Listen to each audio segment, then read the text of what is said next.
Hello students, आज हम आपके हिंदी पाठ्य पुस्तक व्याकरण भाग से पहले अध्याय को पढ़ेंगे। बच्चों, पिछली कुछ क्लास में हमने भाषा, लिपि, बोली और व्याकरण का अध्ययन किया था। आज हम व्याकरण के ही विषय में आगे बढ़ेंगे। बच्चों, हमने पिछली क्लास में पढ़ा था कि व्याकरण वह शास्त्र है जो भाषा के स्वरूप संबंधी नियमों का शुद्ध ज्ञान एवं प्रयोग सिखाता है। अपनी मातृभाषा के अतिरिक्त यदि कोई भाषा सीखी जाती है तो उसके ज्ञान के लिए शुद्ध शब्दों और वाक्यों के प्रयोग के लिए व्याकरण का ज्ञान आवश्यक होता है। जैसे भारत में अंग्रेजी सीखने के लिए अंग्रेजी भाषा के व्याकरण का ज्ञान होना आवश्यक है।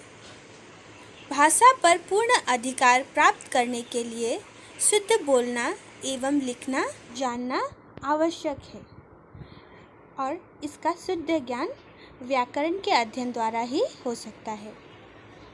अभिव्यक्ति का सर्वोच्चम साधन भाषा ही है। भाषा को व्यवस्थित रूप देने में व्याकरण का बहुत महत्व है।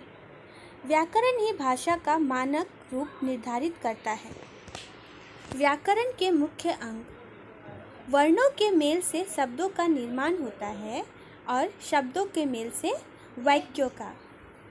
भाषा वर्णों की एक ऐसी व्यवस्था है जिसमें वर्णों और शब्दों का संयोजन कुछ इस प्रकार किया जाता है कि वह एक निश्चित अर्थ को प्रकट करने में सफल होता है। जैसे निखिल विद्यालय जाता है। यहाँ पर निखिल करता है, विद्यालय कर्म है और जाता है क्रिया। कर्ता, क्रम और क्रिया, यानी कि निखिल विद्यालय जाता है। इन तीनों को मिलकर एक शुद्ध वाक्य का निर्माण हुआ है। यदि इस प्रकार क्रम को बदल दिया जाए तो इसमें अर्थ में दुविधा उत्पन्न हो जाएगी और वाक्य में क्या कहा गया है उसे हम समझ नहीं पाएंगे।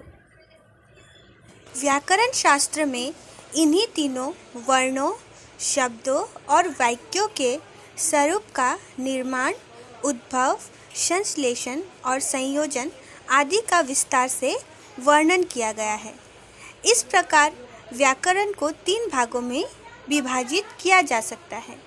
पहला भाग है वर्ण विवेक। इसमें वर्णों के स्वरूप, भेद, प्रकार, स्थान, इनकी उत्पत्ति, संयोग, संधि आदि पर विचार किया जाता है।